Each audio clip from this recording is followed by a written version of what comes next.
What's going on, TEI family? I had wanted to come to you guys. I'm out of town right now, getting some things done, and I was thinking about ways to not lose money in real estate. And I think, and I wanted to bring you guys just some information, or just kind of give you guys some advice based on my experiences when you're investing in real estate, and just kind of keeping in mind ways that or things that you can do to make sure you don't lose money in a real estate deal. Early on in my real estate career, I was investing in the tax properties or tax foreclosures. So some owner will lose their property or foreclose on their property due to taxes, and I would go to this tax auction and bid on the property. And this bidding process, I'm not sure if you guys ever have been in a bidding process, but it can turn into like an emotional thing, and that's one of the things that you can't do when real estate investing is get emotionally tied to the property. It's purely a numbers game. Either the deal works or it doesn't based on the numbers, keeping in mind whether you got to give proper money back to your investors, the bank, you have to make money. As long as you keep all those things in mind and a deal works, and it's and it's in a decent property and a decent area and things like that, then go for it. But if the deal is not going to make you money or the numbers don't work, then run fast and far away from the deal. So going back to one particular time that I recall vividly at the tax auction, property that I knew about. It was in a actually not really so great area in this particular city that I was investing in, and we start the bidding war. So you're in person. I think they do them online these days, but for this particular one, I was in person. So we're holding up the flag or the stick, whatever they give you when I think the auctioneer, whatever they call them, is saying the number, and I'm holding up mine, and he said higher number than the other guy holds up his, and it was just kind of this back and forth, and it got to the point where the deal just didn't make sense at that number. So I think maybe like $23,000 that was like the final bid, which I won the bid, but I kind of knew the area, knew this particular property, so I knew how much the rehab was going to cost and some other things, and that's one of the times that my emotions got the best of me during real estate investing.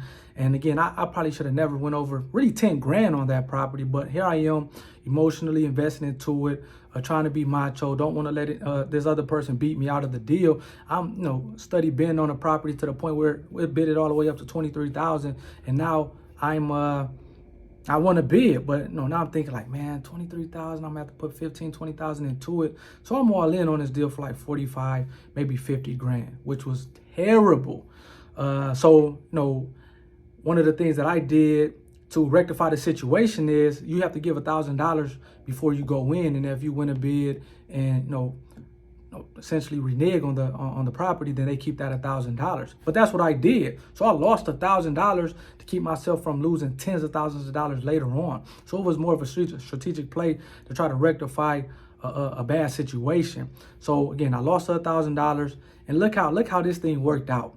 So 2 or 3 weeks later, I get a call from a family member who knew a person who was selling a property, and it was in a lot better area of town than the other property that I again reneged on a bid was in. And I bought this property for $11,000, and I didn't even have to pay the whole $11,000.